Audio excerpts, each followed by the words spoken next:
नमस्कार, मेरा नाम है डॉक्टर रुद्रमोहन और मैं हूं आपका जानकार ओरल हेल्थ चैनल के माध्यम से आज हम बात करेंगे कि डेंटल मैनिफेस्टेशंस और dental considerations down syndrome patients में क्या होती हैं।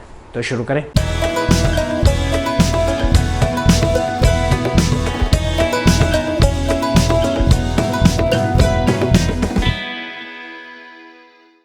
तो आज हम बात करने वाले हैं एक इम्पॉर्टेंट टॉपिक और एक इम्पॉर्टेंट जेनेटिक डिसऑर्डर को, जिसको हम बोलते हैं डाउन सिंड्रोम, जिसको मंगोलिज्म भी बोला जाता है, जो आपके क्रोमोसोमल अबनॉर्मलिटी होती है। 21st क्रोमोसोम में ट्राइसमी होती है। इसके डिटेल्स में जाएंगे। बेसिकली आपका एक जो है 21st क्रोमोसोम होता है वो एक्स्ट्रा हो जाता है, जिसके वजह से आपको बहुत सारे फीचर्स, मैनिफेस्टेशंस और क्लिनिकल इम्प्लीकेशंस होते हैं। डाउन सिंड्रोम यूजुअली जो है 1 in 800 और 1000 लाइव बर्थ्स में होता है और इसमें जो है स्पेसिफिकली आपकी central mental and physical deficiency होती है। इसका मतलब क्या है कि आपका जो बच्चा है उसमें जो है मानसिक तरीके से हो सकता है थोड़ा सा जो है डेवलपमेंट स्लो होगा और हो सकता है शारीरिक तरीके से भी चीज़ें स्लो होती हैं। तो डाउन सिंड्रोम के बारे में अगर हम बात करें तो इसमें जो है बहुत टिपिकल फीचर्स होते हैं जो बच्चों के होते हैं और ये जो है अडल्ट तक जो है भी पहुंच जाते हैं। तो डाउन सिंड्रोम के जो पेशेंट्स के टिपिकल अपीयरेंस होते हैं उसको हम मंगोलिज्म बोलते हैं, यानी कि उनके जो है टिपिकल कुछ फीचर्स होते हैं, जैसे कि उनकी शॉर्ट हाइट होती है, वेब्ड नेक होती है, उनका जो स्लांट होता है वो आई का जो है मंगोलियन फीचर का होता है कि आउटर कैंथस जो आपके साइड वाला ये होता है ये थोड़ा ऊपर होता है, इनर वाला नीचे होता है, यहाँ पे एक फोल्ड होता है जिसकी वजह से उनको मंगोलियन फीचर्स मिलते हैं। उनका फेस जनरली ओवल होता है और जो मिड फेस है वो ठीक से डेवलप नहीं होता। अगर हम बात करें जो उनके डेंटल कंसिडरेशंस या ओरल कंसिडरेशंस के बारे में, तो उनका जो है एक तरीके से जो टंग है वो मैक्रोग्लोसिया वाली अपीयरेंस देती है।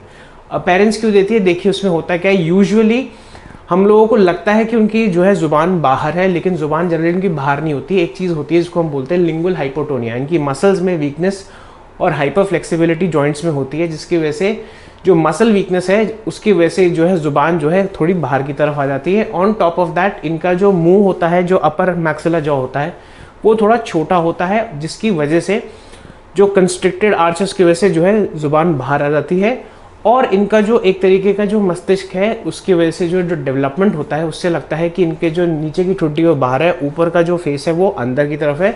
और इनमें देखा जाता है कि जो है इनको एक एंगल्स क्लास 3 मैलिक्लूजन, जिसमें यानी कि जो है आपका मैंडिबल यानी कि निचला जबड़ा जो है बाहर की तरफ दिखता है। प्रोग्नाथिज्म जिसको हम बोलते हैं, यानी कि जो निचला जबड़ा वो थोड़ा बाहर की तरफ है, यूजुअली बाहर नहीं होता है, लेकिन जो इनका ऊपरी जबड़ा होता है वो कम फॉर्म होता है, डेफिशिएंट होता है, उसमें मैक्सिलरी हाइट कम होती है, जिसकी वजह से एक अपीयरेंस आता है कि जो है इनका निचला जबड़ा थोड़ा बाहर है, जिसकी वजह से एक अपीयरेंस मिलती है क्लास 3 मैलिक्लूजन की।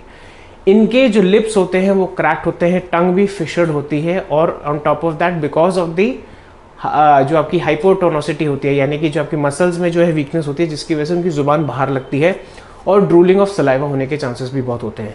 अगर हम मेडिकल कंडीशंस के बारे में बात करें तो इनमें जो है सबसे ज़्यादा इंपॉर्टेंट चीज़, जो सबसे डेंजरस चीज़ होती है वो होती है कार्डियक इफेक्ट्स, जिसमें आपका वेंट्रिकुलर सेप्टल डिफेक्ट और on top of that mitral valve prolapse के काफ़ी चांसेस रहते हैं।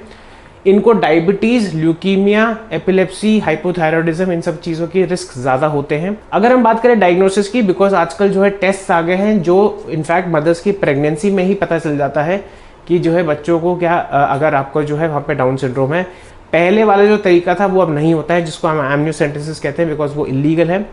ऑन टॉप ऑफ दैट आपको ये जानना ज़रूरी है कि अब जो है बिकॉज ऑफ द फैक्ट कि इतने सारे जो है प्रोग्राम्स आ गए हैं और उनकी जो है सोसाइटी में एक्सेप्टेंस बढ़ गई है, तो आजकल इनका सर्वाइवल रेट जो है वो भी बढ़ गया है। ये अडल्टहुड क्या है, इनफैक्ट मिडिल एज तक जो है ये सर्वाइव कर जाते हैं, क्योंकि टेक्नोलॉजी इतनी अच्छी हो गई। इसकी वजह से जो है इनके जो हार्ट इफेक्ट्स हैं उन सबको भी ट्रीट किया जाता है, उसमें सब एक्यूट एंडोकार्डाइटिस प्रोफिलैक्सिस वो भी की जाती है।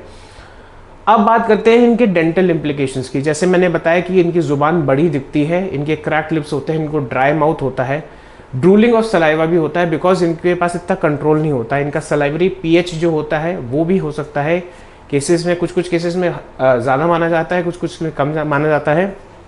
इनका सलाइवरी फ्लो रेट काफ़ी लो माना जाता है, जिसकी वजह से इनको जो है एक तरीके से जेरोस्टोमिया के बहुत जो है शिकायत हो सकती है। अब बात करते हैं कि इनके दांत में क्या प्रॉब्लम होती है। इनके दांत जनरली छोटे होते हैं, माइक्रोडोंशिया जिसको कहते हैं, और ऑन टॉप ऑफ दैट जो है इनके पास जो है because of the deficiency in the bone, यानी कि इनकी जो मैक्सिलरी डेफिशिएंसी है, ऊपरी जबड़े का जो डेफिशिएंसी है, उसकी ग्रोथ में जो रिटार्डेशन है, उसकी वजह से जो है इनको एक क्रॉस बाइट्स बहुत होते हैं। क्रॉस बाइट्स का मतलब ये है यूजुअली आपके ऊपर वाले दांत नीचे वाले दांतों को संभाल लेते हैं, लेकिन इनमें उल्टा हो जाता है। तो क्रॉस बाइट्स जो है इनमें काफ़ी जो है दिखते हैं। एंटीरियर ओपन बाइट इनमें बहुत दिखता है, टंग थ्रस्टिंग बहुत दिखती है, इनको स्पीच डिफेक्ट की बहुत प्रॉब्लम होती है। देखिए डिपेंडिंग अपॉन द सिविरिटी की किस लेवल की म्यूटेशन है, उस बेसिस पे जो है हमें पता चल सकता है कि आपका जो बच्चा है वो नॉन वर्बल है कि वर्बल है। और इसी चीज़ का हमें ध्यान रखना बहुत ज़रूरी है, क्योंकि जब भी आप इनका डेंटल अपॉइंटमेंट करते हैं तो उसमें हमें ये सब चीज़ें बहुत ज़रूरी है, आपको बात करना बहुत ज़रूरी है पेरेंट्स से, क्योंकि बहुत सारे लोग इस चीज़ से डरते हैं। उनको लगता है कि हमारे बच्चे को वैसे इतनी प्रॉब्लम है तो डेंटल क्यों दिखाना। देखिए इसमें भी काफ़ी चीज़ें समझने की बहुत ज़रूरी बात है कि आपको जो है, जो आपका जो डाउन सिंड्रोम के बच्चे होते हैं उनमें पेरियोडोंटल डिजीज़ यानी कि मसूड़ों की समस्या, हड्डी गलने की समस्या ज़्यादा होती है, क्योंकि सलाइवरी एक्शन कम होता है, उनका इम्यून रिस्पॉन्स भी कम होता है। अगर मैं इसके सेलुलर माइक्रोबायोलॉजी में जाऊँ तो इनका जो है इम्पेयर्ड फैगोसाइटोसिस होता है, बहुत सारे टी सेल मीडिएटेड इम्यूनिटी कम होती है। इसके डिटेल्स में नहीं जाएंगे, बेसिकली ऑल इन ऑल इनका इम्यून रिस्पॉन्स थोड़ा सा कम रहता है, जिसकी वजह से इनको रेस्पिरेटरी ट्रैक्ट इन्फेक्शंस होने के भी चांसेस रहते हैं, साइनसाइटिस के होने के चांसेस रहते हैं।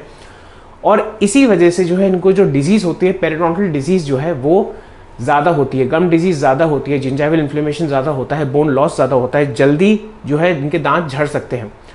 ऑन द फ्लिप साइड इनके जो है डिलेड इरप्शन होता है दांतों का, यानी कि जो है जो दांत बच्चे के 6 साल की उम्र में परमानेंट आ जाना चाहिए वो 8 से 9 की उम्र में आते हैं, और उसी की वजह से इनमें केरीज कम मिलती है। केरीज कम इसलिए मिलती है क्योंकि जो दांत है वो आया ही नहीं है और बहुत लेट आया है, जिसकी वजह से जो है केरीज होने के चांसेस कम हो जाते हैं। That is the main reason that has been attributed. अच्छा, एक और चीज़ ये है कि पहले डाउन सिंड्रोम के बच्चों को इंस्टीट्यूशनलाइज करा जाता था, तो वहाँ पे भी उनकी डाइटरी रिस्ट्रिक्शंस ज़्यादा होती थी, इसलिए जो है केरीज रिस्क जो है वो माना जाता है इनका कम रहता है। बट आजकल के ज़माने में बिकॉज एक्सेप्टेंस ज़्यादा है और घर पे भी, और आजकल संसाधन बहुत हैं बच्चों को पालने के लिए, you have special health care givers and all those things, जिसकी वजह से जो है इनको इंस्टीट्यूशनलाइज करने की ज़रूरत नहीं पड़ती। उसकी वजह से जो है आपका जो है हो सकता है डाइटरी रिस्ट्रिक्शंस वैसे ना रह पाए, और उसकी वजह से उनको जो है केरीज भी बढ़ सकती है। अब बात करता हूं कि डेंटल ऑफिस या डेंटल ट्रीटमेंट, जो पेरेंट्स ये देख रहे हैं उनके लिए ये सबसे इंपॉर्टेंट पार्ट है एपिसोड का, कि अगर आपको अपने बच्चे को दिखवाना है तो इस चीज़ के लिए आपको क्या करना है। देखिए सबसे पहले तो आपको जो है जो डेंटिस्ट से संपर्क करना है। यूजुअली जो आपके डाउन सिंड्रोम के पेशेंट्स होते हैं उनको जनरली जो है, अगर वो अडल्ट नहीं है तो उनको जो है पीडियाट्रिक डेंटिस्ट देखते हैं। हमारे यहाँ भी पीडियाट्रिक डेंटिस्ट आते हैं जो ट्रेंड रहते हैं स्पेशल चिल्ड्रन को देखने के लिए। उसमें जो है सबसे पहले वार्तालाप आपके साथ होती है, यानी कि जो पेरेंट है उनके साथ होती है, और हम एक एक्सपेक्टेशन सेटिंग करते हैं कि हो सकता है बच्चा जो है, कुछ बच्चे काफ़ी नर्वस भी होते हैं, कुछ बच्चे जो है कोऑपरेट नहीं करते हैं, तो ये सब चीज़ें हमें देखनी पड़ती हैं अपने अपॉइंटमेंट्स में। ऑन टॉप ऑफ दैट हमें सबसे इंपॉर्टेंट चीज़ें, इनकी सारी मेडिकल हिस्ट्री ज़रूरी चाहिए, कार्डियक हिस्ट्री जितनी होती है, जो भी जो है इनके टेस्ट है सारे सब कुछ चाहिए, पैरामीटर्स वो सब बहुत देखने ज़रूरी हैं। हमें ये देखना बहुत ज़रूरी है कि इनका लैंग्वेज बैरियर कितना है कम्युनिकेशन का। जब हम बात करते हैं, हो सकता है कोई बच्चा नॉन वर्बल तरीके से जो है डाउन सिंड्रोम से ग्रस्त हो, तो उसमें जो है ये हो सकता है हमें एक केयर गिवर की ज़रूरत पड़े। On top of that local anaesthesia बहुत जगह जो है काम नहीं करता है, तो इन सब चीज़ के लिए हमें कंसल्ट चाहिए। और सबसे इंपॉर्टेंट चीज़, before we even start the treatment हमें एक फिजिशियन से पूरा वर्कअप चाहिए होता है, जिसके लिए हम रेफरल लिखेंगे, और उसके बाद धीरे धीरे करके हम जो है बच्चे को जो है अपने चेयर पे बिठाएंगे, उनसे बात करेंगे, उनको देखेंगे हम कैसे जो है टेल शो डू टेक्निक से हम उनको समझा सकते हैं, हम उनको मॉडलिंग से समझा सकते हैं कि उनके कोई फ्रेंड हो, उस पर काम करके दिखा के कि हाँ देखो इन्होंने करा लिया तो कोई प्रॉब्लम नहीं है। On top of that positive reinforcement, जब तक हमारा बच्चा जो है हमसे एग्री कर रहा है ट्रीटमेंट कराने को, ज़्यादा कंप्लेन नहीं कर रहा है, ज़्यादा परेशान नहीं कर रहा है, तो जो है हम उसको जो है रिवॉर्ड में देंगे। कुछ भी चीज़ जो हम गिफ्ट देते हैं पीडियाट्रिक बच्चों को, जिसमें जो है हम जैसे उनका बिहेवियर अच्छा होता है वैसे उनको हम रिवॉर्ड करते हैं। तो ये सब चीज़ें बहुत इंपॉर्टेंट है। ऑल इन ऑल आपको ज़रूरी ये चीज़ है कि अगर आपका बच्चा जो है डाउन सिंड्रोम से सफ़र करता है तो सबसे पहली बात है उसका चेकअप रेगुलरली कराते रहिए डेंटिस्ट के पास। उनका रेगुलर क्लीनिंग्स बहुत ज़रूरी है, क्योंकि इनमें पेरियोडोंटल प्रॉब्लम्स बहुत ज़्यादा होती हैं, तो डेफिनेटली इनको आपको ये चीज़ करवाना बहुत ज़रूरी है कि हर 3 महीने में इनको दिखवाइए, स्केलिंग है, रूट प्लेनिंग है वो करवाइए, और रेगुलर फॉलोअप पे रखना बहुत ज़रूरी है, ताकि जो है आपके बच्चे के मौखिक स्वास्थ्य पे कोई असर ना पड़े। सारी चीज़ों को परख के, मेडिकल साइड, उनका इम्यून रिस्पॉन्स, उनका बिहेवियरल रिस्पॉन्स, तो इसमें काफ़ी सारी चीज़ें इन्वॉल्व होती हैं। बेस्ट तरीका यही है, अगर आपको कोई जिज्ञासा है तो आप अपने डेंटिस्ट या नियर बाय डेंटिस्ट को मैसेज करके पूछिए कि ऐसा केस है, हमारा बच्चा जो है डाउन सिंड्रोम वाला स्पेशल चाइल्ड है, तो हम इस केस में क्या कर सकते हैं, अगर उनके पास विजिटिंग कंसल्टेंट्स हैं तो वो जो है उनके साथ जो है अलाइन कर सकते हैं, उसके बाद ट्रीटमेंट किया जा सकता है। तो ये था आज का episode. Please like share subscribe करिए, बेल आइकन को दबाना ना भूलिए ताकि आपको इंपॉर्टेंट अपडेट्स मिल जाएं। अगर आप मेरे से संपर्क करना चाहते हैं, ये है मेरे सोशल मीडिया हैंडल्स, कृपया करके मुझे डायरेक्टली कॉल मत करिए, मैं हो सकता है बिजी हूँ। अपना नाम, अपना स्थान और मौखिक समस्या का वर्णन करते हुए मुझे व्हाट्सएप पे मैसेज डालिए, जिसका मैं थोड़ी देर में रिप्लाई करूँगा। और उसके बाद अगर आपके पास कोई क्वेरीज, डाउट्स, एप्रीहेंशन या इनसाइट्स हैं तो उसको यूट्यूब कमेंट सेक्शन में डालना ना भूलें। तो आज के लिए इतना ही, नमस्ते।